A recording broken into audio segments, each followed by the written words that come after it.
The Republican quest to repeal and replace Obamacare is on the brink of failure once again tonight, hours after Senator John McCain announced his opposition to his best friend Lindsey Graham's bill.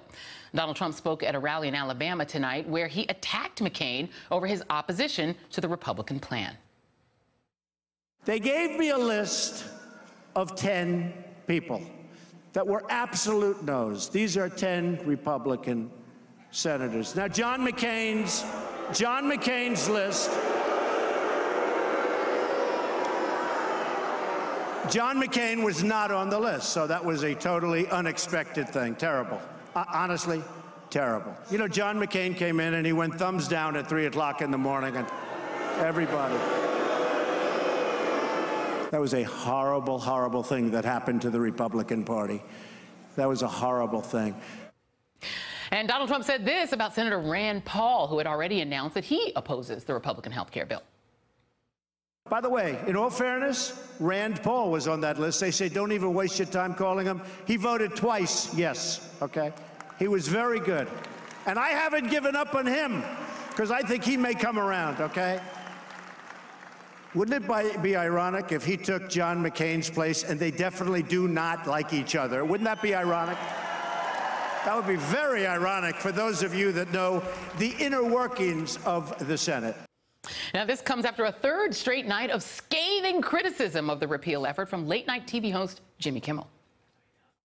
I see these comments from these angry people. They say, what qualifies you to talk about this stuff? You're a comedian. Go back to being not funny. And I feel like it's my duty to remind these people who are so concerned about my qualifications. The guy you voted for president, his job qualification was this. Meatloaf, you're fired. Okay? He fired Meatloaf on television. And then you put him in the White House. So I'm going to say it again. It's more important than ever to call your senators and tell them not to gut American health care. It's an excellent point. After McCain came out against the bill, saying that he will continue to insist on regular order, Kimmel tweeted this afternoon. Thank you, Senator John McCain, for being a hero again and again and now again. Joining us now, Neera Tanden, president of the Center for American Progress, and she was an advisor on the Affordable Care Act. Also joining us, E.J. Dionne, an opinion writer for The Washington Post and MSNBC political analyst and co-author of the new book, One Nation Under Trump. Can't wait to read that. And Karine Jean-Pierre is a senior advisor and national spokesperson for MoveOn.org. I'm going to go with you first, since you're here at the table with me, Karine. First of all, the irony of Republicans saying that the reason that Jimmy Kimmel should not be allowed to speak about the bill is because he's a TV personality, when the TV personality is in the White House. Jimmy Kimmel tweeted out the reason he actually is qualified to talk about this. And this is an adorable picture. We're going to put it up on the screen, too. I have it in front of me. And he tweeted, hey, Senator John McCain, thanks for fighting for kids like me. Senator Collins and Senator Lisa Murkowski, you're up. And that's from Billy, his son. Adorable. Adorable. But isn't that more powerful, the fact that he's Absolutely, a dad, Joy. than the fact that he's not a healthcare guy? Well, Jimmy Kimmel has become this powerful spokesperson for what's going on right now with ACA, the repeal of ACA. And the thing to remember as we're looking at this photo is that his child has a pre-existing condition. Right. Right?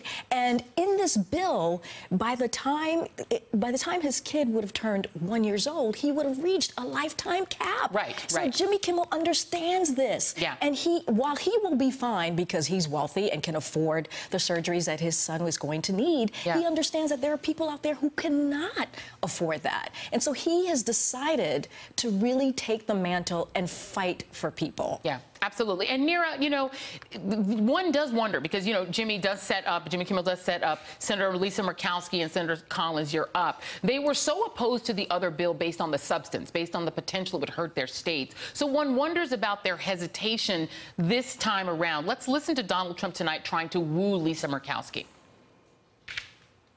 Your premiums are surging. Your deductibles are through the roof. We have one state, the state of Alaska, it's up more than 200%. And I'm having a hard time getting a certain vote, but she's a good person, and I think she's going to come through. I mean, if you look, Alaska is up over 200%. So that means Obamacare is no good. So we shouldn't have a hard time getting her vote, and I think she's going to come through. I hope so. And before I get to your answer, I just want to let people know that that was actually Jimmy Kimmel's wife who tweeted that tweet out of their adorable son. He retweeted it just to make sure we can be accurate. But I mean, Neera, you know, the case that Trump is trying to make Lisa Murkowski is that Obamacare is so horrible, but the deal they're supposedly offering to woo her is to let Alaska keep Obamacare. Does this make any coherent sense to you? No, it shows that Obamacare, the Affordable Care Act, is actually what real people want in Alaska. The governor is happy with the Affordable Care Act. Senator Murkowski has said she basically wants to keep the elements of it. You know, what's crazy about this is that Lisa Murkowski, I'm sure, knows health care better than, at this point, Donald Trump, Cassidy, or Graham. She's actually weighing this bill. And if she does hold to the words she said before, which is that she wants a good deal for Alaska and she wants a good deal for the country, she will vote no. The crazy part of the president's rants tonight is that the person who is driving up costs in Alaska is Donald Trump. It's his actions that are causing it. She wants a stable bill. She wants a bipartisan bill. The Republicans scuttled a bipartisan bill in order to get that, in order to jam through this partisan effort. And so Lisa Murkowski knows that. If she holds true to anything she said in June, July, and she will vote no. And I hope that we'll see that she'll vote no in the days to come. But I have to say about health care, this whole bill is like the crazy ending of the horror movie. You think it's dead. It's like it's in the bathtub. It's underwater. You think it's dead, and it rises again. So people still need to make their calls. You still need to go to protests this weekend. You still need to have your voice heard. Yeah, if you watch The Walking Dead, when you go into the abandoned store looking for supplies, there's always a walker in there. They're never all dead. EJ, you know, the other person that seems to be on the fence is Susan Collins, who, again, had a principal objection to the bill last time. Here she is today talking about this bill. I obviously have very serious reservations about the bill. I do want to wait till I get the CBO analysis. I mean, EJ, the thing is that, you know, even without the CBO weighing in, there's plenty of analyses out there that talk about the fact that this bill will punish states that expanded Medicaid, take the money from them, give it to states that failed to expand Medicaid, that some 30 million people will go away. Do you understand why Susan Collins is hesitating to just say no?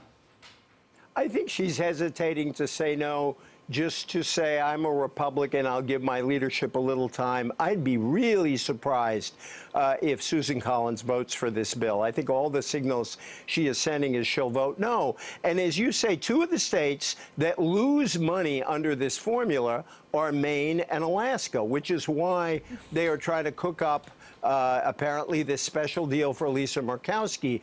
And if you're going to let Alaska keep Obamacare because Murkowski wants that, you could let every state keep Obamacare just by scuttling the whole bill, and that would be a whole lot simpler. Right, exactly. That's exactly it. Yeah. And, you know, okay, so, Karine, so Politico has a headline out today saying that Trump, while he's publicly backing the effort, privately the White House is harboring doubts, again, sending these mixed signals. Yeah. And one Trump administration official actually told Politico, they actually said this out loud, we really aren't sure what the impact will be of passing the bill. If they don't know what the bill does, then it's not about policy, right? It can't be about policy. And meanwhile, the New York Times is reporting the same thing I was hearing from Republicans that I was texting yesterday, that it is donors. Right. GOP donors are furious. According to the report, Senator Cory Gardner, who's the head of the NRSC, the Republican Re-elect Committee, told GOP senators, we haven't kept our promise. The donors are mad. This isn't policy. It's about donors. That's exactly right. It's about this awful rhetoric that they had for 8 years about repealing Obamacare.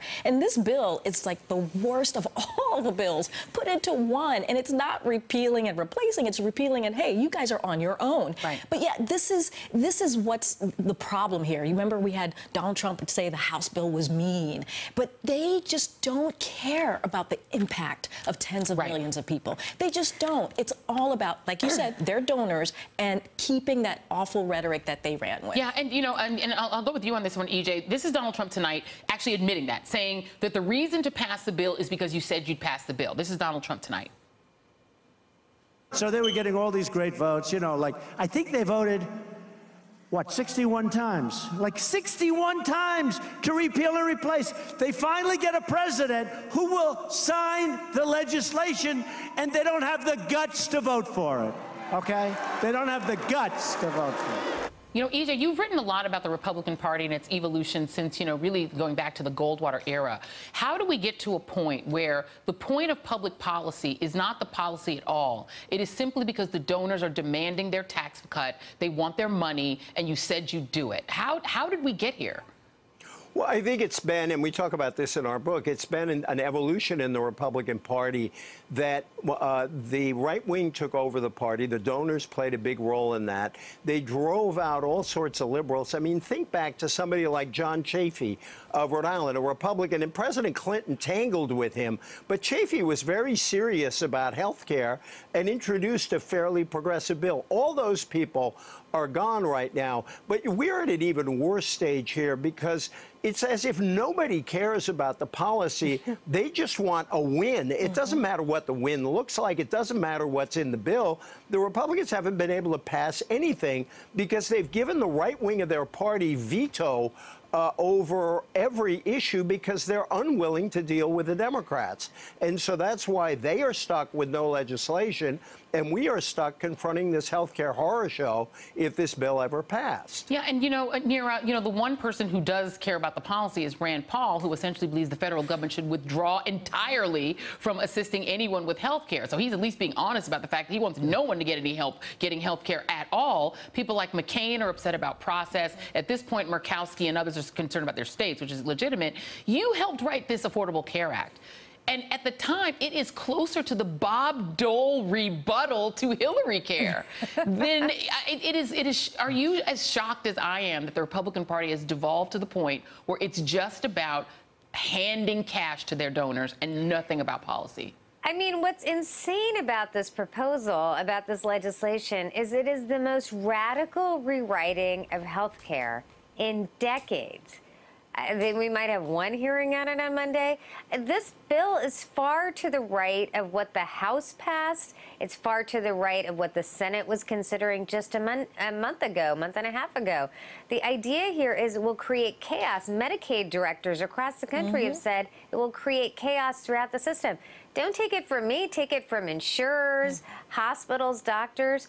The idea that we're going to rip up people's health care and just send it to the states, and the states will just create healthcare programs they've never created before. It's a level of disruption, and the fact that so few senators, I'd be surprised if 20 Republican senators even know what's in this bill as of now, and they're supposed to vote on it next week. Yeah.